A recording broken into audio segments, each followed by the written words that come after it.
नमस्ते, मेरा नाम डॉक्टर दीप्ति शर्मा है। मैंने अपना एमबीबीएस कस्तूरबा मेडिकल कॉलेज से किया है। उसके बाद मैंने अपना एमडी जनरल मेडिसिन और DM endocrinology SMS medical college Jaipur से किया है।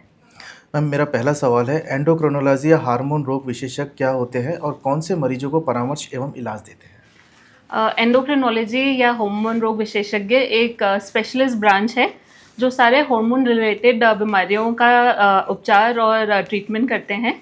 हार्मोन हमारे खून में ऐसे पदार्थ या केमिकल सिग्नल्स होते हैं जो हमारे शरीर की डे टू डे फंक्शनिंग को कंट्रोल करते हैं, चाहे वो हमारी भूख हो, हमारा वज़न, हमारा हाइट, हमारा बीपी, हमारा शुगर या हमारे अन्य ऑर्गन्स जैसे हमारा दिल, दिमाग, हमारी हड्डियों की तंदुरुस्ती में भी हमारा हेल्प करते हैं।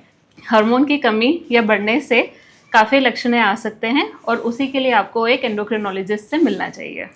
मैम, भारत को डायबिटीज़ कैपिटल कहा जाता है। डायबिटीज़ यानी मधुमेह में आप एंडोक्रिनोलॉजिस्ट की भूमिका को कैसे बताएंगे? आपने बिल्कुल सही कहा। डायबिटीज़ को इंडिया को diabetes capital of the world बोला जाता है। यहाँ पे करीबन हर 10 व्यक्ति में एक व्यक्ति डायबिटीज़ का शिकार है और करीबन 50% मरीज़ों को पता भी नहीं होता है कि वो डायबिटीज़ की बीमारी उनको है।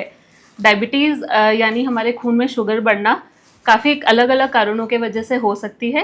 अगर हमारे खून में इंसुलिन की कमी हो, जिसको हम टाइप 1 डायबिटीज़ बोलते हैं, या उम्र और मोटापा के साथ हमारे शरीर का जो इंसुलिन है वो ढंग से काम नहीं कर पा रहा हो, तो उसको हम टाइप 2 डायबिटीज़ बोलते हैं।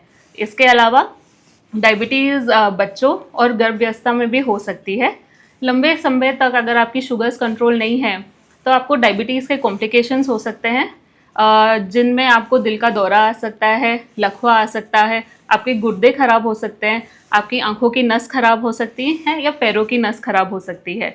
आपके एंडोक्रिनोलॉजिस्ट की भूमिका उसमें आती है कि वो आपकी शुगर्स कंट्रोल रखें और आपको डायबिटीज़ के कॉम्प्लिकेशन से बचाएं। मैम, थायराइड हार्मोन से संबंधित बीमारियों के बारे में थोड़ा सा बताएं। थायराइड हार्मोन हमारे शरीर के थायराइड ग्रंथि से निकलता है। थायराइड की कमी को हम हाइपोथायराइडिज्म बोलते हैं और थायराइड के बढ़ने को हम हाइपरथायराइडिज्म बोलते हैं।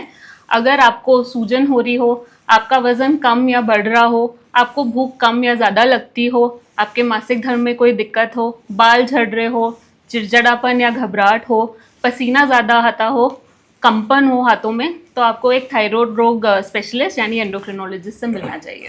मैम, आजकल देखा जा रहा है कि मोटापा आम जीवन में काफ़ी बढ़ गया है और हार्मोन से रिलेटेड होता है। यदि हाँ, तो इसे किस प्रकार से दूर किया जा सकता है? बिल्कुल, हमारे शरीर में काफ़ी ऐसे हार्मोन्स हैं जैसे इंसुलिन, कोर्टिसोल, लेप्टिन, ग्रेलिन, जो हमारे शरीर के वज़न, भूख और एक बेसल मेटाबॉलिज्म को मेंटेन करते हैं।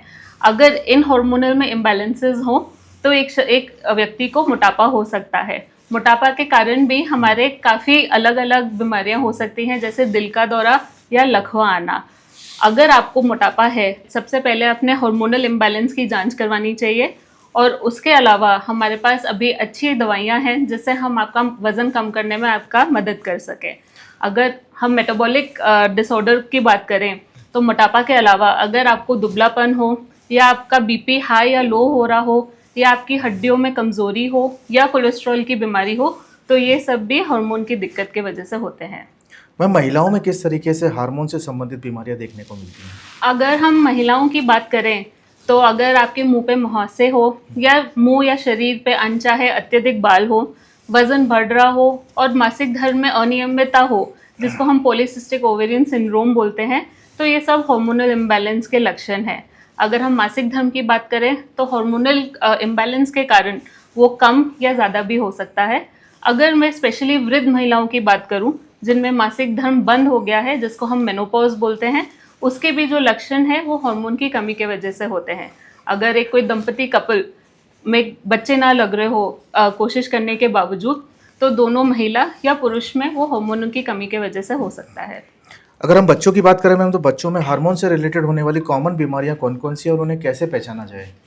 अगर आपका बच्चा की हाइट नहीं बढ़ रही है या उनकी ग्रोथ एकदम से रुक गई है, उनका वज़न नहीं बढ़ रहा हो या कैल्शियम और विटामिन डी डेफिशिएंसी की वजह से उनके हड्डियों में कमज़ोरी या हड्डियों का आकार में बदलाव हो, तो ये सब हार्मोन रिलेटेड समस्या हैं। अगर मैं थोड़े बड़े बच्चों की बात करूं जिनमें जो शारीरिक विकास होना चाहिए, जैसे लड़कों में उनकी दाढ़ी आना या लड़कियों में उनका मासिक धर्म चालू होना या छाती बनना, अगर वो समय से पहले या समय के बाद हो रहा है तो ये भी हार्मोनल इम्बैलेंस के इंडिकेशन है। इसके अलावा मैं आपको बताना चाहूँगी कि डायबिटीज़ और थायराइड भी बच्चों में काफ़ी कॉमन है और उसके वजह से भी उनकी ग्रोथ पे इफेक्ट हो सकता है। क्या ऐसे सामान्य लक्षण होते हैं जब किसी व्यक्ति को हार्मोन रोग विशेषज्ञ की सलाह लेनी चाहिए? बिल्कुल, अगर आपको डायबिटीज़ है, थायराइड की बीमारी है, कोलेस्ट्रॉल है, हाई और लो बीपी है, हड्डियों की कमज़ोरी है, थकान, नींद में दिक्कत, मासिक धर्म से रिलेटेड दिक्कत, तो आपको एक एंडोक्रिनोलॉजिस्ट या डायबिटीज़, थायराइड व हार्मोन रोग विशेषज्ञ से ज़रूर मिलना चाहिए। क्षेत्रपाल हॉस्पिटल में आपका जो टाइमिंग है वो कब रहता है और कब मरीज आपसे मिल सकते हैं इसके लिए?